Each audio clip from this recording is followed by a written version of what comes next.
Yeni bir gün daha. Bugün ne yaptım? Kalktım otelde. Önce bir kahvaltı yaptım. Ondan sonra çamaşır yıkamam gerekiyordu. Çamaşırlarımı yıkadım. Daha önce bilgi vermiştim bu konu hakkında ama yine ufak bir özet geçeyim. 10 ringgit verdim. 5 ringgit yıkama için, 5 ringgit kurulama için. İşte önce bir yarım saat yıkanıyor.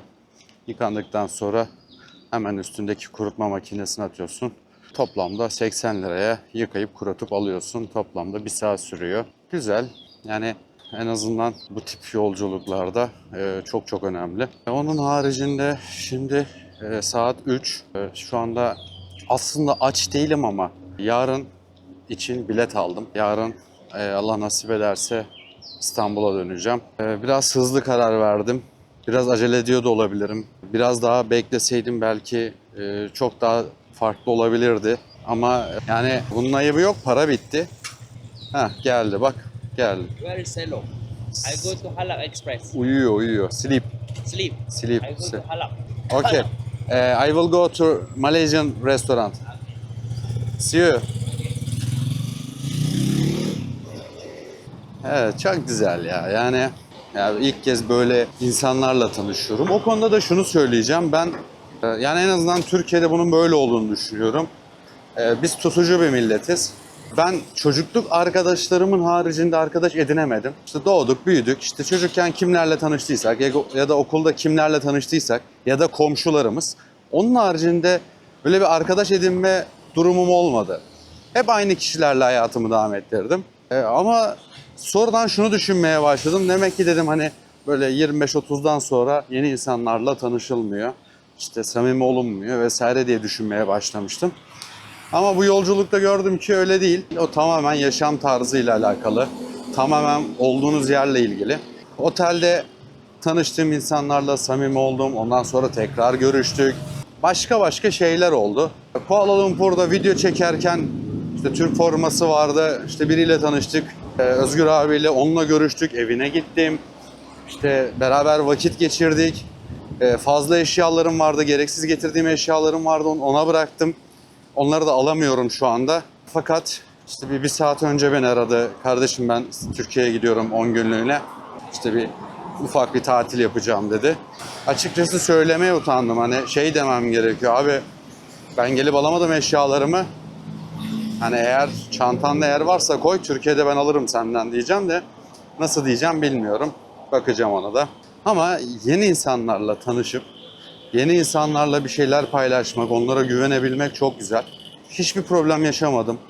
Allah razı olsun, hepsi iyi insanlardı. Güzel geçti. Çok memnun kaldım. Kimse beni ezip üzmedi. Birçok farklı milletten, birçok farklı coğrafyada yaşayan insanlarla tanıştım. Bilmiyorum. Ekvatorlu bir arkadaşım vardı. Onunla bir günlük bir birlikteliğimiz oldu. Beraber şehir turuna falan çıktık.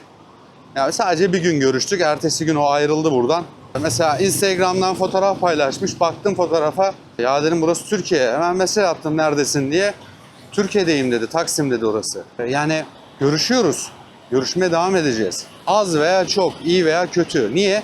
Ya birbirimizi tarttık, anladık bu adam kim, bunun hamuru ne? Yani birbirimizi tarttık. Ben bunu uzun zamandır Türkiye'de yapamıyordum. Çünkü aynı iş, aynı yer, aynı semt, aynı insanlar.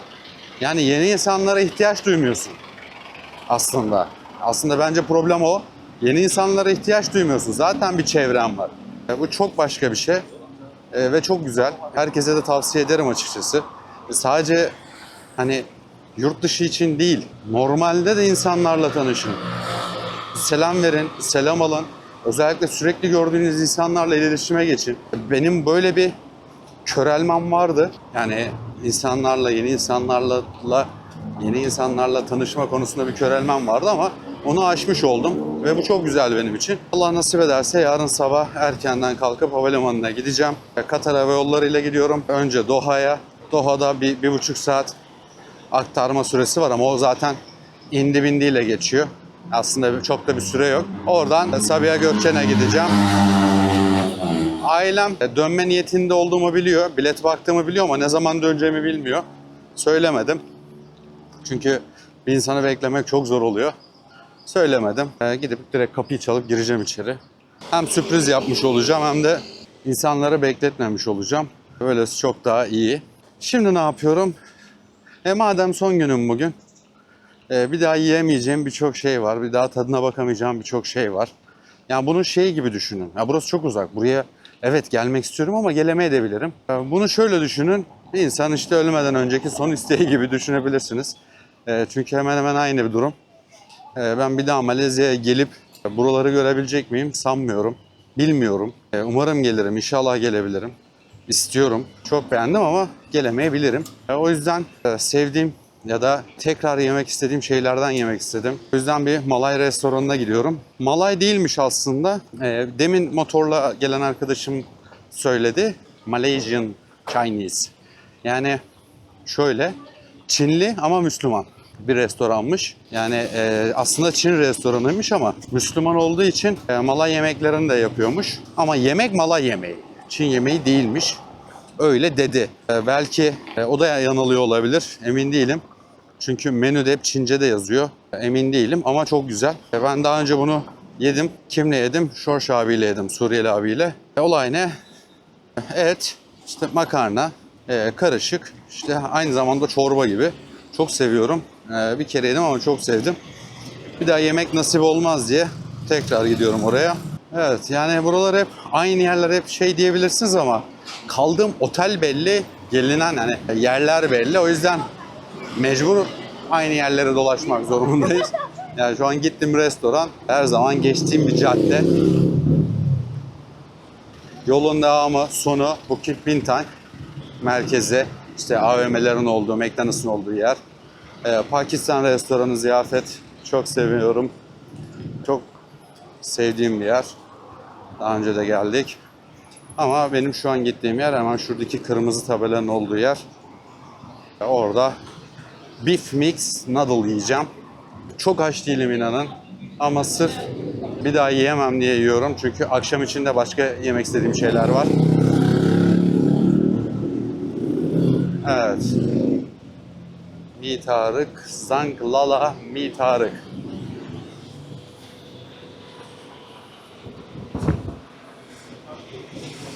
Evet, benim yiyeceğim şey şu. Beef Mix Noodle 17 ringgit. Evet, geldim. Burada işte QR kod var. QR kodla taratıyorsun telefondan, siparişi veriyorsun. Burada çıbıklarımız var, soslarımız var. Şunu daha önce denemedim. Tam ne olduğunu bilmiyorum. Şu acı sos. Bunu biliyorum. Daha önce kullandım. Yine yemek geldiği zaman katacağım. Özleyeceğim ya buraları. Hani şaka gibi geliyor olabilir ama yani 45 günü geçti sanırım. Özleyeceğim buraları, bu yemekleri, bu lezzetleri, bu insanları özleyeceğim. Umarım tekrar gelmek nasip olur ama bilmiyorum. Yemek gelsin, yemeğimi yiyeyim. Ondan sonra meyve suyu içmek için yukarı çıkacağım. Ama nakit para isteyecekler, nakit para yok. Bakacağım ona da. Güzel bir gün olacak inşallah. Evet, geldi yemek. Şimdi bu ne? Yani bilmediğiniz bir şey yok. Bildiğimiz taze soğan, et ve makarna. Thank you. Thank you. Sosu oradan katabilirsin diye arkadaş tabak verdi. Bildiğimiz makarna fakat bu normal satılan makarnadan değil. Bunu elle yapıyorlar. Zaten bu her yerde gördüğümüz mi Tarık çekme makarna anlamına geliyor. Mi makarna anlamına geliyor. Tarık çekmek. Yani çekme fiil anlamına geliyor. Yani spagetti değil. Burada mi Tarık deniyor buna. Şimdi hem su var, hem çorba, hem et var, yemek, hem makarna var. İşte bizdeki 3 çeşit yemeği teke indirgemişler.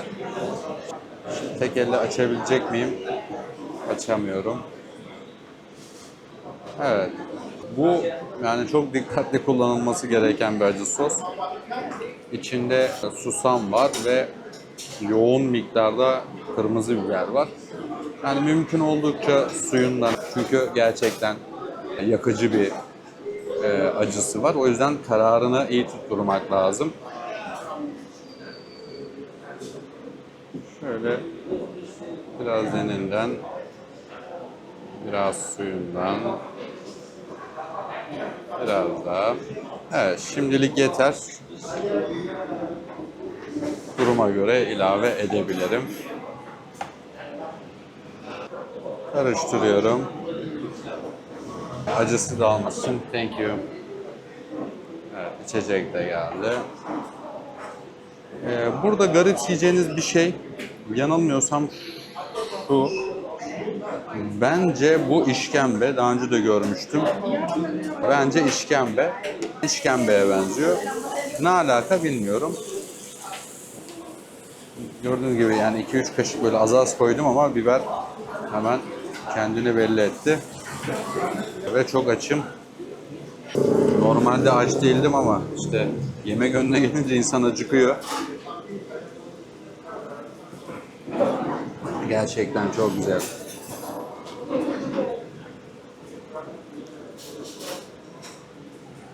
Hem çorba, hem ana yemek, hem makarna. Üçü bir arada. Ama muhteşem bir lezzet. Çok beğendiğim bir lezzet. O yüzden gitmeden bir kere daha yemek istedim.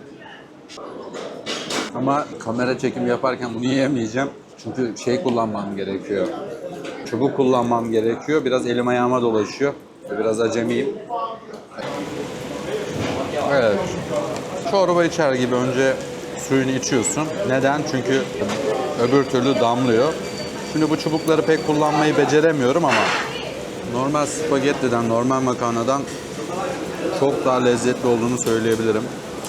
Neden bilmiyorum ama çok daha lezzetli. Evet, yani şu kasanın arkasındaki arka planı göstermek istedim. Çok hoş bir görüntü. Yani gerçekten çok güzel. Burada Malezya bayrağı. Yani arkadaşımın dediğine göre burası Çinli bir restoranmış. Ama Müslümanmış. Öyle söyledi.